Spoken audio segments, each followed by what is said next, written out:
Welcome, everyone. We're going to get started here in just a second.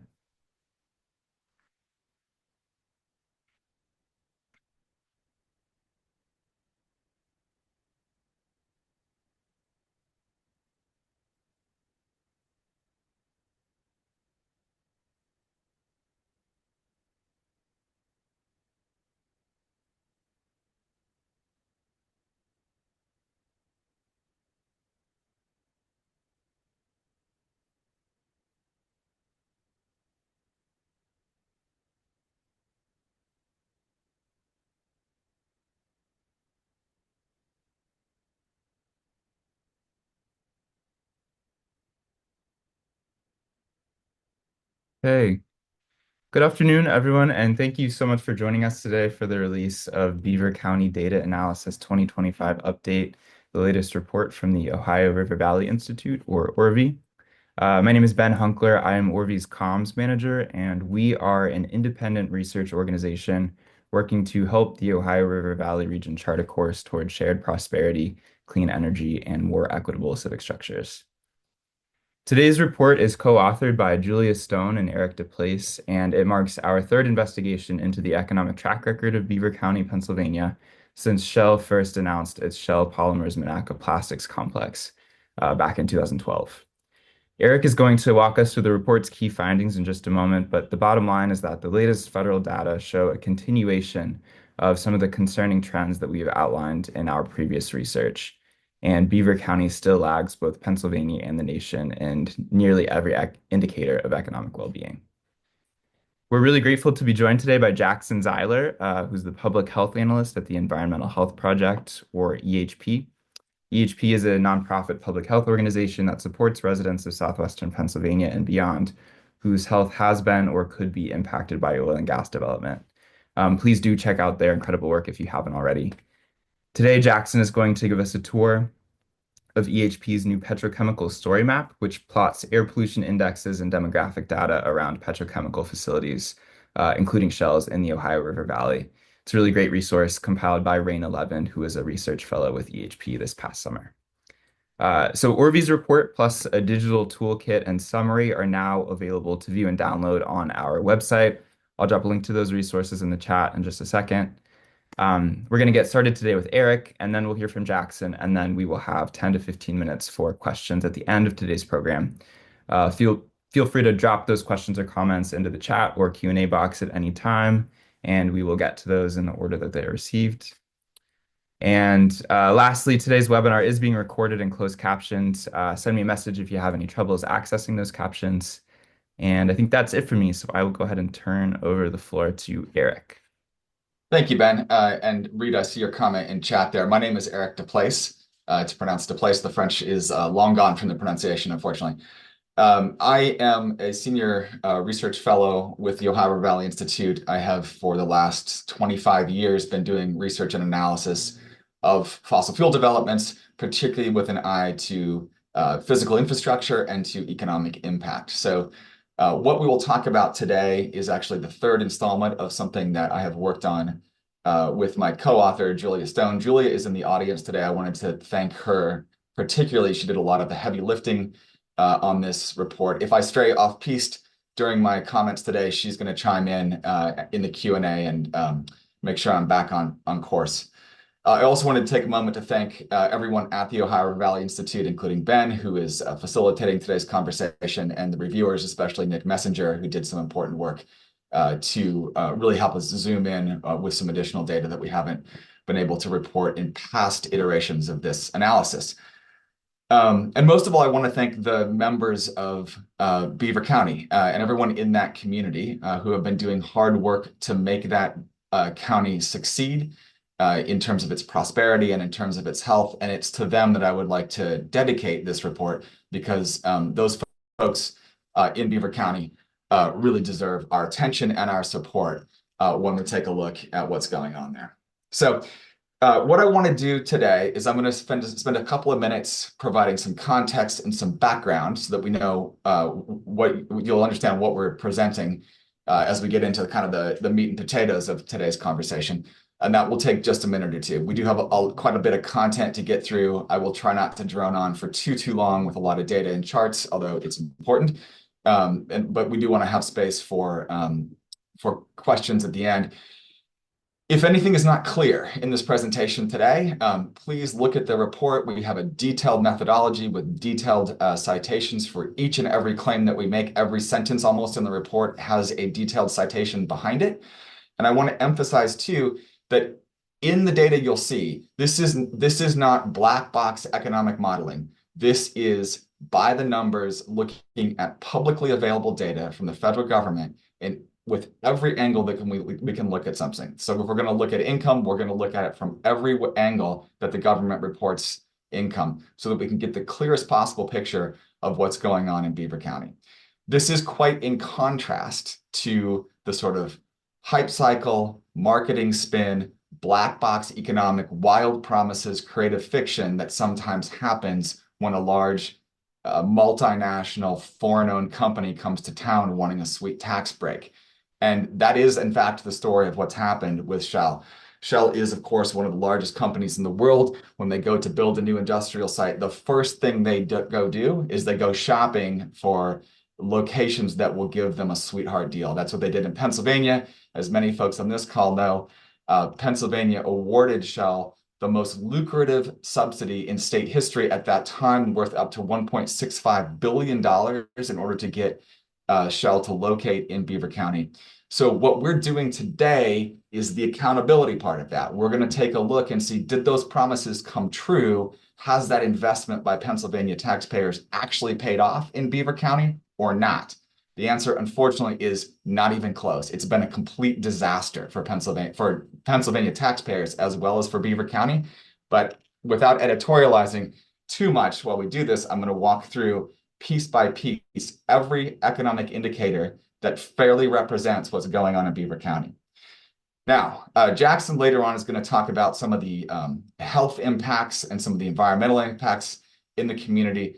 That's a super important part of the context here, a super important part of the discussion, but especially for those people who have families in Beaver County who are affected by that site. That is not what I'm doing today. For the next few minutes, I want you to set aside all of your concerns about the environment, all of your concerns about public health, and focus only on the economics and the finance. Did this project make sense from an economic standpoint? That's the only question that's on the table right now for the next few minutes. So we're going to take this whole conversation from the direction of Shell and the people who supported those tax breaks made specific promises about what would happen in Pennsylvania and in Beaver County if this project was approved and built. And we're going to ask the question today, have those promises come true? The answer is absolutely not even close. Okay, now we're going to get going into the heart of the presentation. Let's get going to the next slide. So the first thing we're going to do is the most common indicator of economic performance, that's GDP. GDP is reported usually by the Bureau of Economic Analysis, which is a federal agency. All this data in this report is publicly available. You can go look it up yourself. You don't need an advanced degree in economics. You just need to be able to read and do some arithmetic. So let's go to this slide. What you'll see in this slide and the others that follow is we have taken every single indicator and we have pegged them to 2012. 2012 is important because that is the date at which Shell announced officially it was going to build in Beaver County. So it's at 2012 that other businesses, other people can begin to make investment decisions based on the knowledge that Shell is going to have a state-of-the-art ethane cracker located in Beaver County. Of course, the construction is going to take some time, and turning on the lights and getting to full operational will take some time. But 2012 is the starting point for this. At 2015, they start to break ground. I'll walk through the actual findings here in a second, but I do want to provide a timeline. 2019, construction is really starting to ramp up. 2020, COVID hits, and then in late 2023, the plant becomes fully operational. So what does GDP tell us based on that reference point? If you start at zero, that dotted blue line on the bottom, unfortunately, that's Beaver County. You see that even after Shell makes the announcement to start operating that plant, GDP is declining year on year. Now, starting in 2016 to 2019, it starts to tick back up, and that's the construction impacts of what's going on. You've got a lot of workers coming into Beaver County to build that plant, and for a few years, that actually does provide a boost, so that by 2019, again, looking only at the dotted blue line, GDP has actually slightly increased in Beaver County from where it was in 2012. And then COVID knocks it out, and GDP begins to decline, and it continues to decline up to 2023. Now, if you look at the other two lines, the red dotted line represents Pennsylvania, the black line, the solid line, represents the United States as a whole. And what happens there, I'm sorry, I realized I made a mistake. The operations actually started in late 2022, I think. So we've had a little more of a time to evaluate how the plant has performed. But Pennsylvania and the United States have continued to see GDP rise pretty steadily over that time. Now, everyone got hurt by COVID. You can see it there in the 2020 sort of dip that everyone takes. But Beaver County didn't recover where everybody else did. Not everybody else, but on average, Pennsylvania and the United States continued to grow. Let's move on to the next one. I don't want to get too detailed into any one of these slides, but again, I'm happy to answer questions later on. This is to provide a little bit of additional context because there's lots of sort of mythology about how the economy has worked lately. If you look at this, so the solid line here is actual GDP performance for the United States as a whole. You can see the COVID dip there in 2020. And the dotted line is where we all thought it was going to be back in 2019. The small discrepancy between those indicates that the US economy has actually outperformed the pre-COVID predictions for where it would be. So even after you take COVID into account, the US economy has been doing great on average over that period of time. It exceeded the predictions we had in 2019. But again, this is just to provide some context. Of course, this story did not play out this way in Beaver County. It's underperformed relative to the promises that were made there. Let's go to the next slide. Population, pretty simple. It's an economic indicator in some sense, but just a basic indicator of how a community is doing. You can move to the next slide. Yeah, there we go.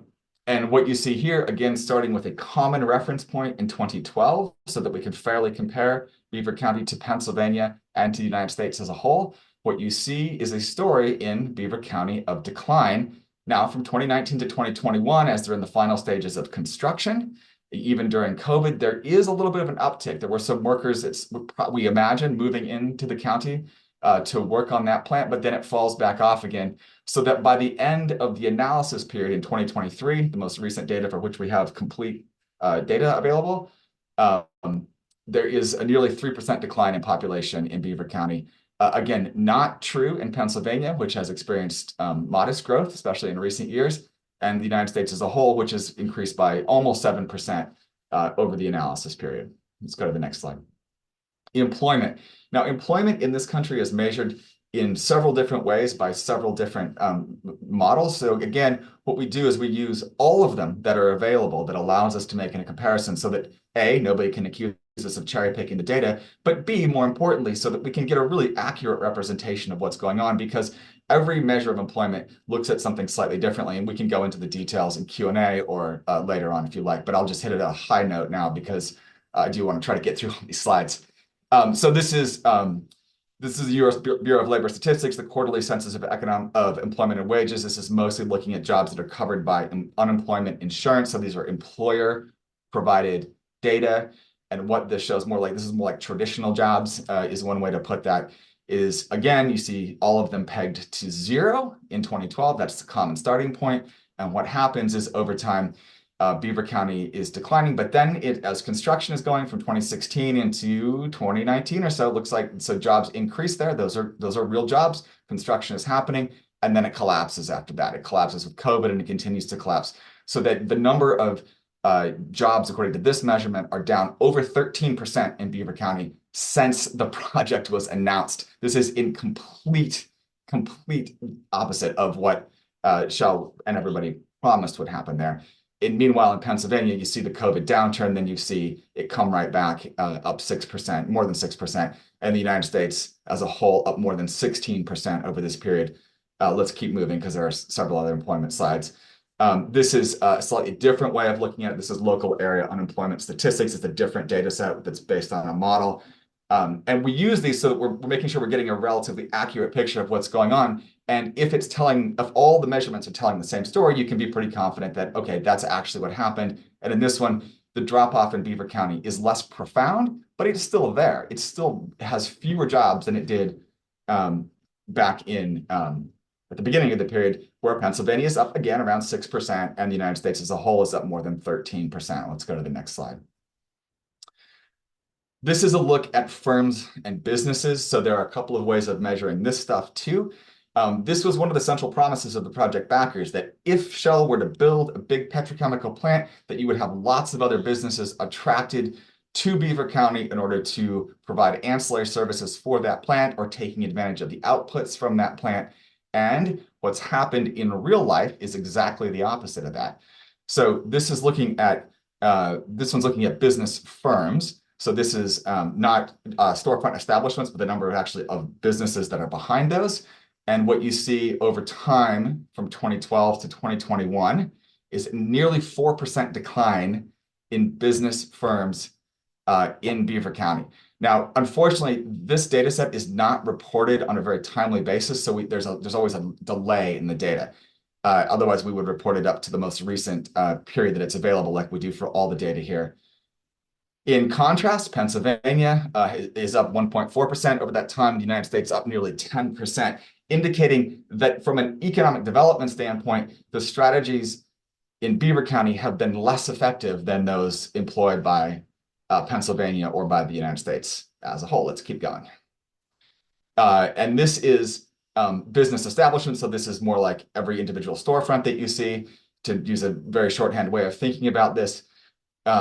And again, what you see up to 2021, which, like I said, is the most recent period for which we have data, Beaver County has declined over time. It's down 2.75% from the starting period.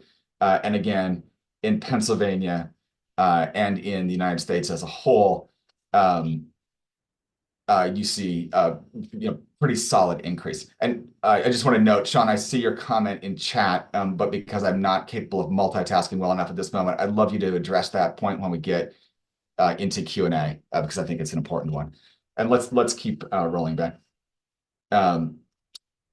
So this is another way of looking at this. Is through the Bureau of Labor Statistics. This is a slightly different data set. Again, this is the three perspectives on what the business picture looks like in Beaver County in Pennsylvania.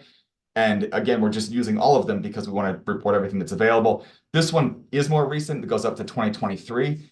And the picture is just the same as in the others. It's down 4% in Beaver County, but up more than 10% in Pennsylvania, and up a whopping 30% at the national level. Let's keep going. Poverty and child poverty. This is a relative bright spot. Of course, nobody is excited about having any level of poverty or child poverty. Let's go to the next slide and I'll illustrate what's going on here. This one's not pegged to zero, and the reason for that is because poverty rates are already expressed in percentage terms. Pegging it to zero makes it extremely confusing to understand. So what you see there in the left-hand column over 2012 is the poverty rate in Beaver County. Again, the blue line at 12% was lower historically than Pennsylvania, the red line, and lower than the black line, the United States, which had about 16% poverty back in 2012. And over time, all three of those have declined, which is a good sign. Now, you could look at that and say, well, Beaver County has declined a little less, so the gap has actually narrowed. Beaver County formerly had a pretty big advantage in a lower poverty rate, and the gap is a little smaller now. But do note that with this and a couple of other measurements that we're going to talk about now, there's quite a bit of quote-unquote noise in the data for small areas. Beaver County is not a very big area, which is why you see it bouncing up and down a lot. So we need to look at the whole trend line here. I don't want to sort of over extrapolate what the meaning of any particular year is, especially for that blue line. It's much more accurate at a large geographic scale at the level of the state of Pennsylvania or the US. So a couple of ways of looking at this is a look at child poverty, again, using the same data set. It's called the Small Area Income and Poverty Estimates Program from the Census Bureau. And again, you see Beaver County historically had a lower child poverty rate than the United States and the state. And over time, the poverty rates have declined all across the United States and in the state. And Beaver County ends the period still slightly below. So in this sense, Beaver County has not fallen behind, which is a good thing. Let's go to the next one. A different way to look at poverty and child poverty is also from the Census Bureau, but using a different estimates and model-based approach called the American Community Survey. This one shows exactly the same story. I won't sort of keep reiterating the same point, but you see that Beaver County started with lower poverty and child poverty rates, declines everywhere, and Beaver County ends again with low rates. And again, with this one, you see that the blue line bouncing up and down a lot.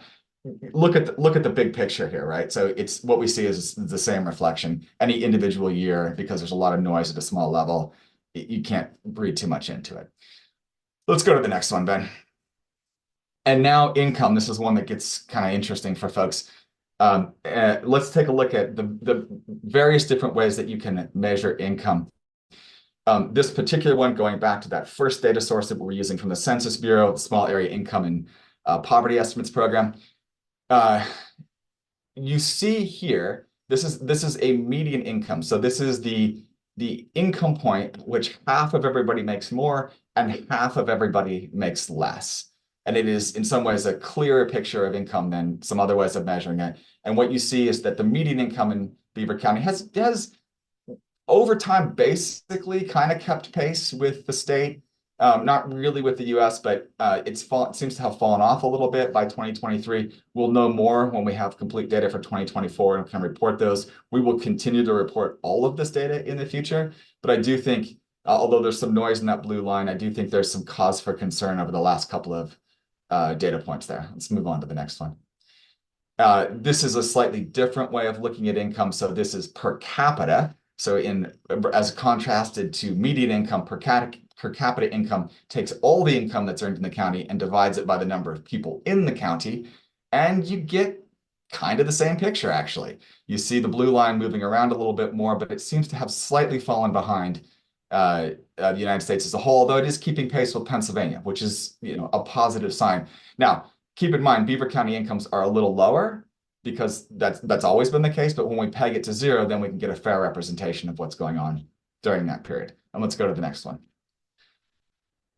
This is another way of looking at per capita income growth. And again, like I said, we're always taking every angle that we can look at a problem so that we get the fairest representation of it. You will see industry do exactly the opposite and try to cherry pick just those data points that might be made to look favorable. But when you look at the totality, you do get a clear picture. And again, with this one, which is from the US Bureau of Economic Analysis, as opposed to the Census Bureau, which the previous ones were, you're seeing Beaver County falling behind now.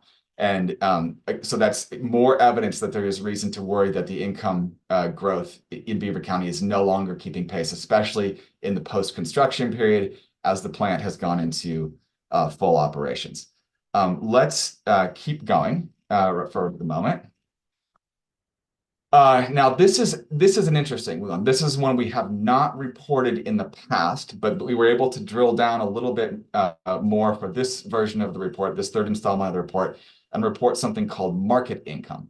So what market income does is it subtracts out government transfers. So if you have veterans benefits or Social Security or welfare payments, those get subtracted out, and what you are left with essentially is the income that is earned in the regular economic market. And so when we look at this, we can get a clear sense of what's going on, not from taking government transfers out of the equation and looking just at sort of income earned in the economy. You get Beaver County once again falling behind Pennsylvania and the state. Income growth has happened in nominal terms. It's up 40% over that period, 41% over that period. But that's really not doing as well as the state of Pennsylvania or as the United States as a whole. So again, by taking multiple angles and multiple looks at the same problem, we can begin to develop a pretty clear picture, and the story always looks the same. If you can go on to the next slide, Ben. This one is actually a little bit tricky to explain, but this is just the growth in government. This looks at the same problem from a slightly different angle, growth in government transfers in Beaver County. You can see that they have increased. They've increased everywhere, but Beaver County continues to take in more in government transfer payments than other places. And actually, this is a good time to illustrate this. A point that I neglected to mention earlier is that when we talked earlier about population loss in Beaver County, one of the things that's interesting is the backers of this project promised that what would happen is that working age people would move to Beaver County and they would bring their families with them in order to locate near what would become a prosperous job center. And that's not what the population data appears to show. What it appears to show is that the biggest growth in population, or the most durable segment of population in Beaver County is those above 65 years of age. And the fastest shrinking part of Beaver County has been people under 18.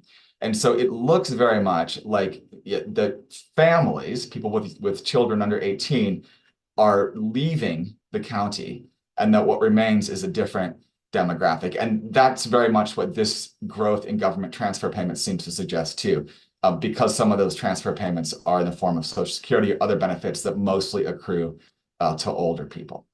Let's continue.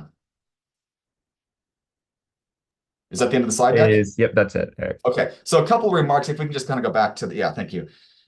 I think it would be interesting if we can sort of run a little thought experiment. And in this thought experiment, let's imagine that we get into a time machine and we go back to 2010 or 2011 or 2012, right as the marketing hype for this project is scaling up, and right as the Pennsylvania legislature is starting to consider whether to award taxpayer dollars to a foreign-owned company to build a petrochemical plant in Beaver County.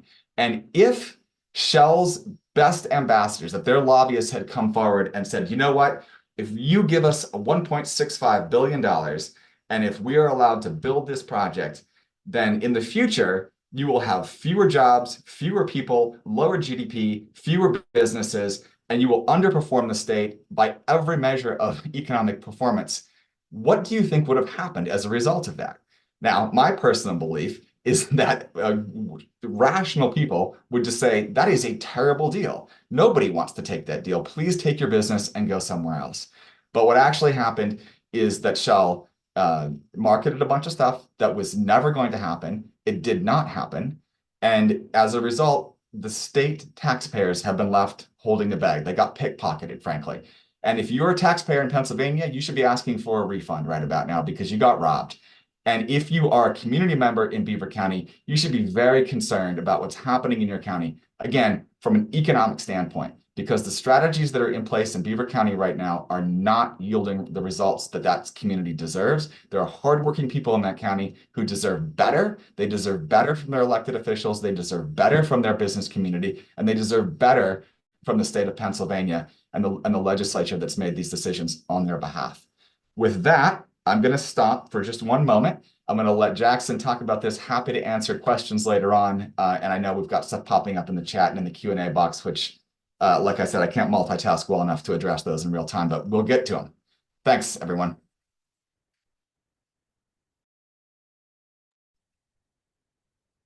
Yeah, thank you, Eric. And as always, thanks for those very stark and fascinating results. I always appreciate ORV presentations because they're very thorough and the data is very, very interesting. Is everything visible here on your screen? Looks good, Jackson. Great. Yeah, I'm Jackson Zeiler, the public health analyst with Environmental Health Project. Thank you again for ORV for having us here to present on more of the health side of things. After we've heard this kind of conversation about economics, kind of wanted to bring in some of the health effects as well, just because we think that's an important element of these petrochemical facilities. So just a brief verbal roadmap for where I'm going to go here. I'll just go through some of the expected health effects that we can expect from living near petrochemical facilities. And then EHP produces a variety of tools that kind of visualize these emissions and this pollution and these health effects that I'm hopeful to run through as well. But just to kind of start off here, what are the key pollutants from these petrochemical operations? There's a few different types of petrochemical operations, anywhere from chemical manufacturing facilities that create industrial materials or consumer products to what we are hearing as advanced recycling or chemical recycling, all the way to gas processing and plastic manufacturing, or cracker plants, which the Beaver plant is a cracker plant. So, and then on the right side here is some of the expected pollutants from those facilities. That's not an exhaustive list. Certainly some of those pollutants are produced by other methodologies as well, but just some of the main ones that we can expect to come from these processes. And I did want to highlight just a few in the next couple of slides here. To highlight all of the different pollutants would take a much longer webinar than this one. So I don't necessarily have the time for that today, but some of the main ones that we wanted to go over as part of this. The first one being uh, particulate matter 2.5 or PM 2.5, which are particles that are less than 2.5 microns in diameter.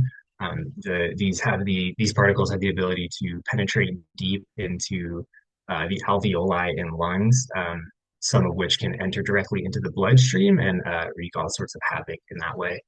The expected health effects we see from PM 2.5 are things like respiratory system effects, cardiovascular system impacts, as well as other health impacts, premature death or type 2 diabetes, and adverse health outcomes from babies born of people who are pregnant who are exposed to these particles during their pregnancy.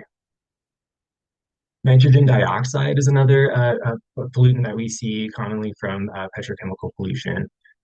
These also kind of target lungs and create respiratory irritation and worsening of bronchitis in children, as well as the deterioration of other cardiovascular and respiratory conditions. They're implicated in the increased risk of all-cause mortality and cardiovascular and respiratory deaths. They're also necessary in the production of acid deposition, which it used to be called acid rain, but acid deposition is more of an accurate term.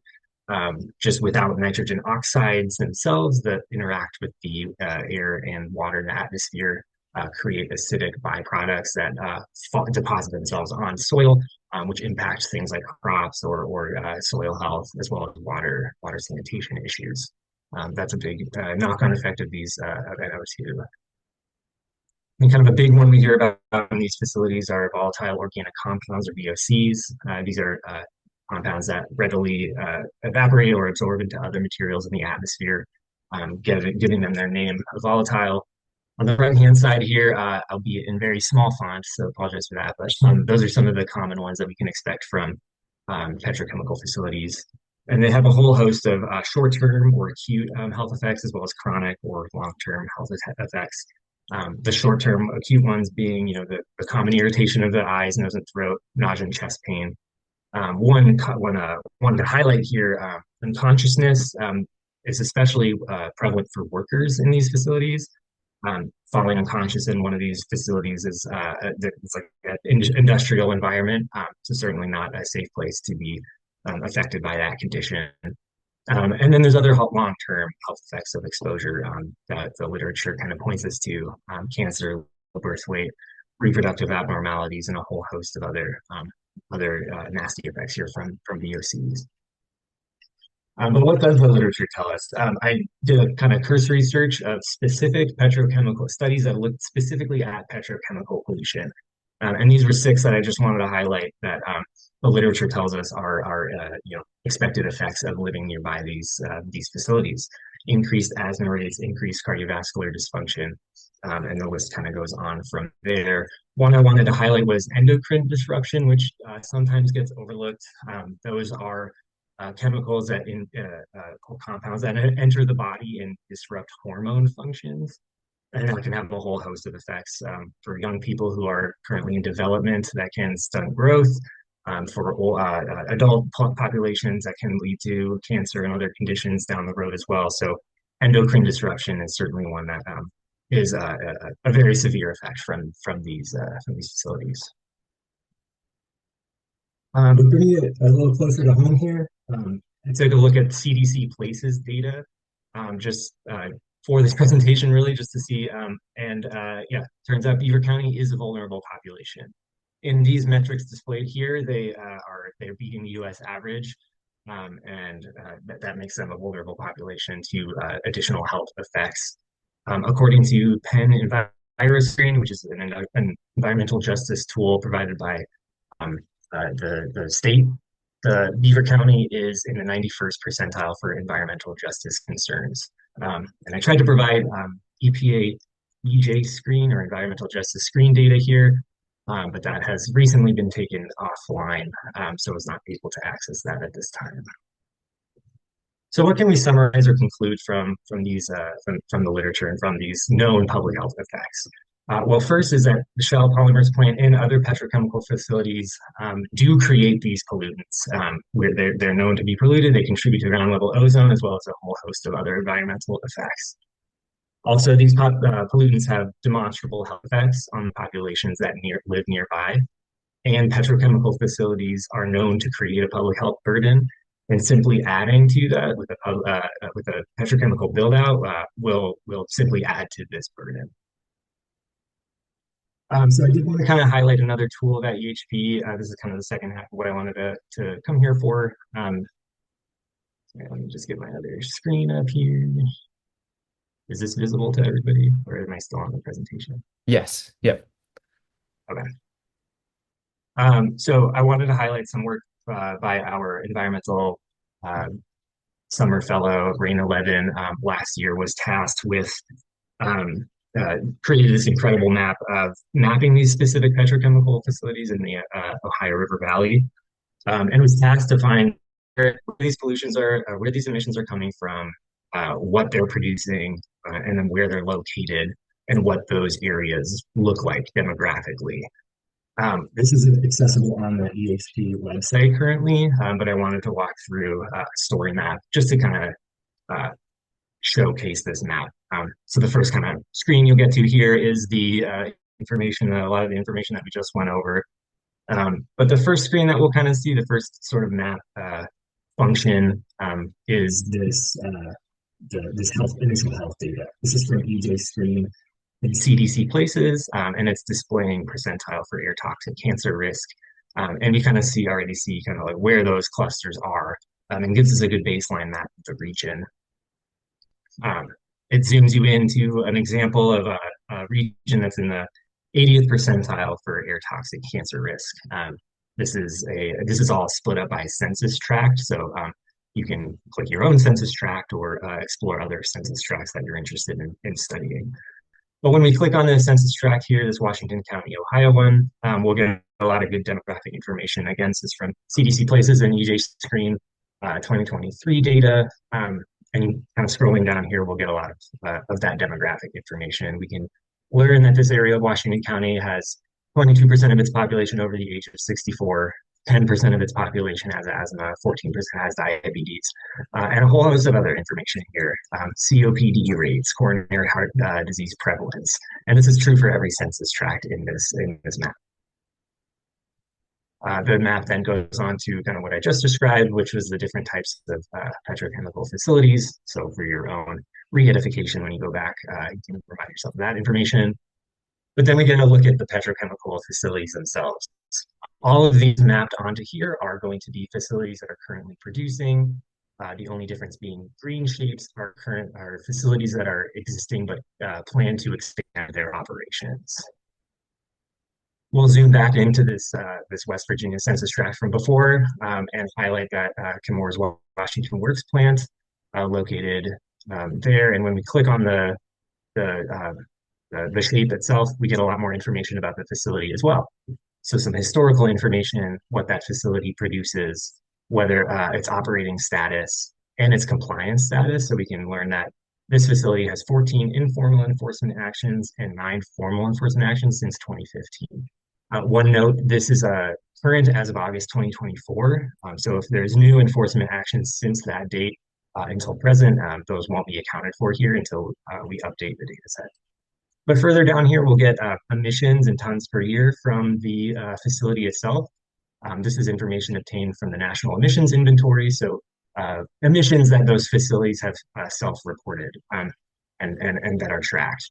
So you get kind of the CO2 equivalent here, volatile organic compounds, as we discussed before, and some specific compounds named as well, if they have data on that. And big thanks to Oil and Gas Watch here, another resource that's does extremely good work on tracking permits and emissions from these facilities.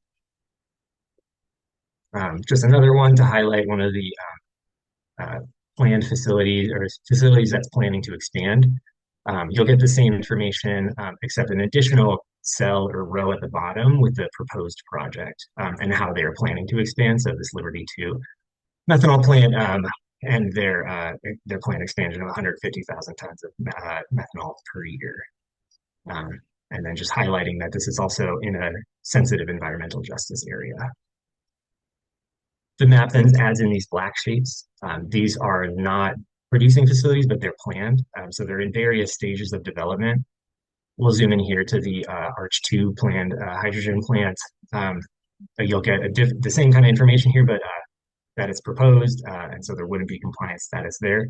But we can still obtain a lot of the emissions information from the permit, what the potential to emit is from this facility that's reported by those seeking the permit through their application. So that information is displayed here. And then kind of the last important feature is adding in a model called high split. That's a model essentially that tracks emission dispersion based on ground topography and air wind direction. And so that can manifest in a couple different ways for this Altera Akron facility, for example, in a flatter area, those emissions are going to be in a more circular fashion. Zoom in here just to get more detail. The darker purple is going to be where ground level concentrations are higher. But you can see even further away from the facility, you're still getting at least still 1% of the ground level emissions, but keeping in mind that some of these compounds, very little exposure is necessary in order to experience any sort of health effects. So even that outer ring would still potentially have some risky effects. Again, highlighting another sensitive environmental justice area there nearby. And then another familiar site here, sometime we're going to have to say we see a different kind of model in high split since it's hillier and there's varied ground topography. That air doesn't disperse in a circular fashion. Instead, it follows the rivers and the valleys there. And that gives us an indication that there are areas that, under normal emissions, kind of that circular pattern might not be included in a more dense or a more concentrated ground level pollution area. But we see this bulge here where this area might be more affected than we originally thought. So that's why we include that high split there. Again, highlighting EJ sensitivity. And then this is just to show that there's areas that are exposed to multiple facilities. But this map, just to note, does not provide cumulative impacts of multiple facilities, but just represents each facility individually. So just wanted to note that there. Another environmentally sensitive or environmental justice sensitive area there. And then from there, you'll get access to just the full map, just to click around in. You can go to each individual facility. This is just the full kind of feature map. So if you just want to skip all that information, just scroll all the way down here to get to that. And then the final kind of piece here, which will hint at another EHP resource that's in development. Raina did add in some acute and chronic health effects that are known, again, from the literature and from databases like IRIS and ATSDR that gather health effects of known health effects of these compounds, and split them up into those acute and chronic health effects, and indicated whether they're VOC, PCBs, HCLs, those kinds of compounds. So just want to note that this is for reference purposes only. It should by no means supersede doctors or medical advice, but is there for reference. And as I was kind of hinting, EHP is in the process of developing this list into a more interactive format. And we're rolling out later this year a compound of concern tool that will allow these health effects to be more easily interacted with and manifested. So keep an eye out for that as we roll that out. But again, wanted to send a huge thank you to Raina for her work on this. It's an incredible resource. And again, thank you to Orvi for allowing us to share this information. And I'll pass it back over to Ben, I think. Thank you so much, Jackson. Thanks to EHP and to Raina again for compiling this really awesome resource. So we are now going to move into the Q&A section of our presentation today. Thanks to Eric for starting to answer some of those questions that were listed in the Q&A box, but please feel free to continue dropping those either, in the chat or the Q&A. I think we'd like to start with a question from Reed Frazier, who asked about comparing Beaver County's performance to similar counties. So Eric, would you like to start, and then maybe we can bring Sean in from our team as well? Sure. Yeah, Reed, I appreciate that question. And I think the force of the question is if you were to take other counties that kind of look and feel like Beaver County, probably in the same region, and contrasted their economic performance over the same time period, what would have happened? And that might give us some indication about whether or not Shell was a net positive or a net negative.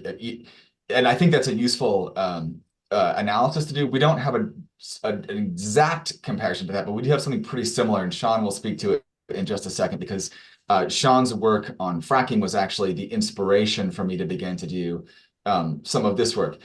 What I do want to say, though, before I hand the mic to Sean, is that the backers of this project, and that is Shell, that is the people who advocated for the tax subsidies and so forth, they made specific promises about what would happen, about job growth, about increase in families and population, about tax revenue, about some other things that would happen.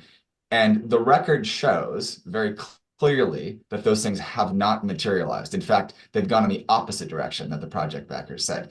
So there is, I think, a good question to be answered there, Reed, and I appreciate it very much. But also, I think in some ways, the key point is the accountability part of somebody makes a bunch of promises, and on the basis of those promises, you give away a lot of taxpayer money. Somebody ought to say, well, did we get a return on our investment? And the answer to that question is no. So, Sean, why don't you elaborate a little bit maybe with your findings from your several analyses? Yeah, thank you. And thanks, everybody. This has been a spectacular presentation. I noticed that in the Q&A, a couple of questions had popped up trying to unbundle the question of causality from correlation. And of course, it's notoriously difficult to attribute specific effects to specific causes. But we have, to the degree possible in previous research, gone into that issue.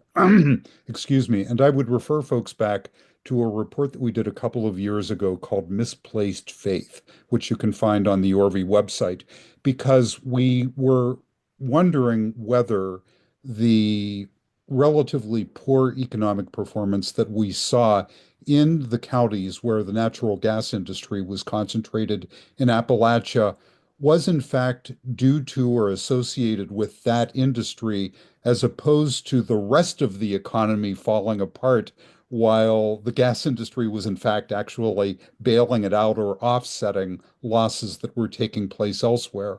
And so Pennsylvania provided us with a wonderful natural experiment in which we looked at all the non-metropolitan counties, the rural counties in Pennsylvania, of which 20 had very little to do with the natural gas industry and 10 which had a great deal to do with it, and who prior to the advent of the fracking boom had been on very, very similar economic trajectories.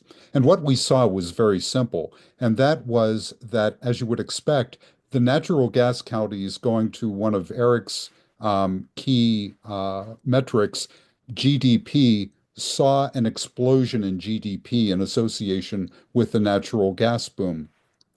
But despite that explosion in GDP, both the counties that were heavily invested in the natural gas boom and those that were not saw almost no change in either jobs or income. In other words, the natural gas boom happened largely in a vacuum in which very little of the revenue or the investment dollars that went on ever landed in the local economies in those regions. And so, in that way, we were able to demonstrate, yes, that there was a causal, or in this case, a reverse causal relationship in which the presence of that investment and that economic activity did not make a measurable difference in the economies of the natural gas counties.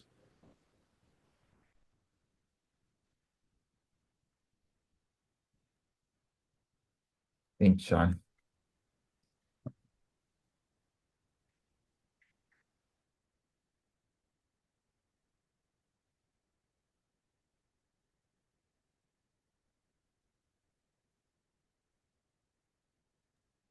Ben, I don't know if you've had a chance to look at the question that just popped up in Q&A, but it might be a question more for you since you lead communications for Orvie. Sure, yeah, thanks, Eric. So we've got a question from Cynthia Palmer who asks, what are you doing to get this material beyond the echo chamber and into the hands of the people who actually make decisions? Appreciate your kind words about the findings of this report, Cynthia.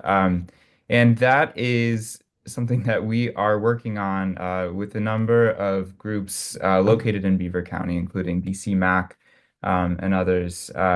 We have assembled some talking points, a summary of today's report, and sample social media materials that are available for view and download in a toolkit. That is linked to the same landing page where the report lives on our website. Um, but yeah, I mean, as another question referenced that Eric answered in the chat earlier, this is a narrative problem as well. We need to be able to tell this story and to demonstrate not only what's happening in Beaver County, but the opportunity cost that comes with the subsidies that have been given to this plant. What could have been built in Shell's stead. And just wanted to plug quickly another piece of research that Orvie published about a year ago called Pennsylvania's Bad Bet, which tells the story of how those subsidies came to be, how Shell received the largest subsidy in Pennsylvania state history, and how that subsidy was put together based on some research from Robert Morris University that we found had a number of flawed assumptions. So I'll drop a link to both that report and again the landing page for today's report with our digital toolkit in the chat in just a moment.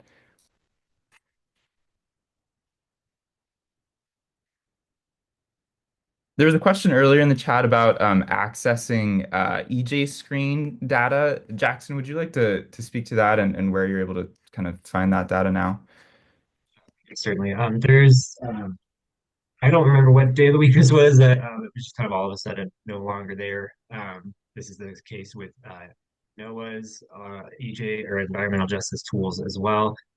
So it seems like any federally available tools that are doing this kind of work are not available at the moment. Mhm. However, due to the nature that they're, previously downloadable, a lot of groups, especially university groups, are recreating these tools or hosting them on their own site. So I put a link in there for one of the groups doing this, which in turn leads to links to other groups that are doing that. Harvard University is one that has really taken the lead on that, as well as other health data outside of the environmental realm. So that's worth checking out and supporting and uplifting where possible.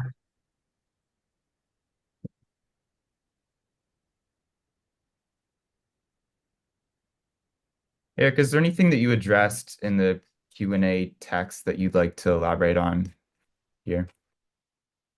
No, but I think I'll respond to the comment from Carly that just appeared in the chat. Mhm. And Carly, I want to thank you for raising your kids and for being a mom and for participating not just in your family's life, but in the life of your community. And that's ultimately what this kind of analysis is supposed to support.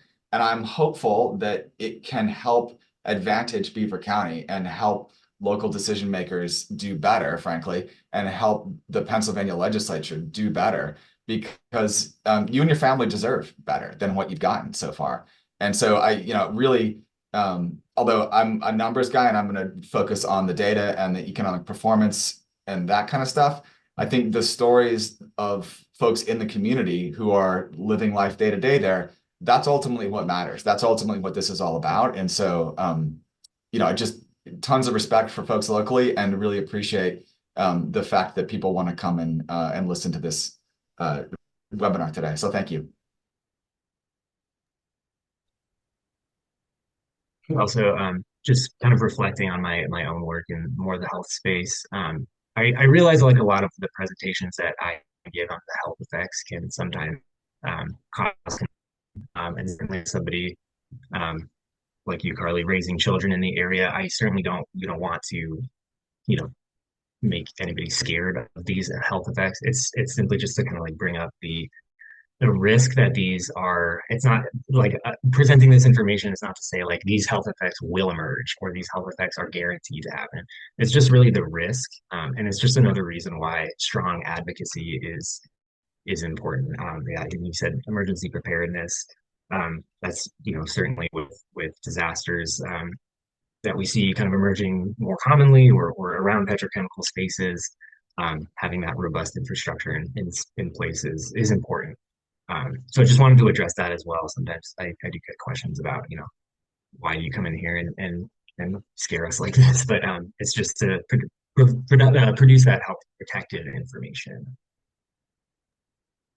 And Jackson, to that point, we just got a question in the Q&A about hyperlocal public health data.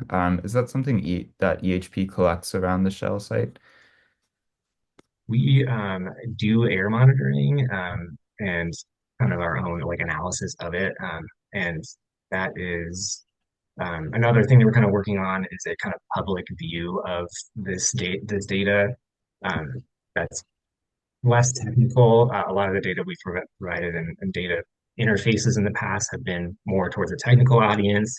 Mhm. But there's certainly a need for, like a public facing kind of resource that can provide that information. So that's also something that we've been in the process of developing, is kind of a public view of those air pollution. Thank you. Um, a last call for any final quick questions or comments. And I also just want to mention that all the resources that we've shared today, including a recording of today's webinar, I will send out to all registrants in an email later today or first thing on Monday morning. And again, we really appreciate you joining us today and learning more about the research, both of Ori and of the Environmental Health Project. We're Thanks. also around. Oh, sorry, Eric. I was just say thank you, Ben. I appreciate you moderating this. Mhm. And please, if other questions do arise, we're around and available. I can drop my email address in the chat here, and I will be sending you an email shortly. So if other things come up, please do feel free to reach out to us. A note from Hillary O'Toole, who works with BCMAC, who says that BCMAC is launching real-time air data from around the Shell plant at the end of February. Thanks, Hillary, and we really look forward to checking that out.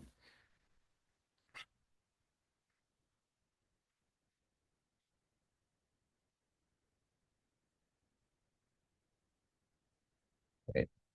Appreciate all the feedback in the chat here. Um, Jackson, I see that you're typing a quick answer to mitigating the risk to families living near the plant.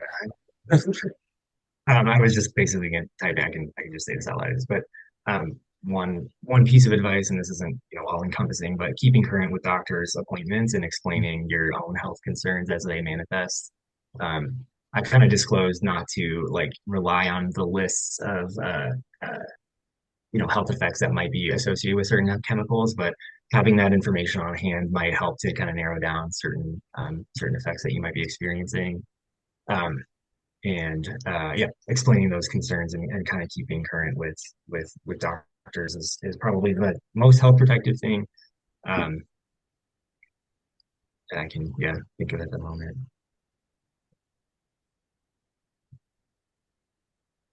Right. Well, thank you all again for joining us today, and we wish you a good rest of your afternoon and weekend, and look forward to staying in touch. Take care.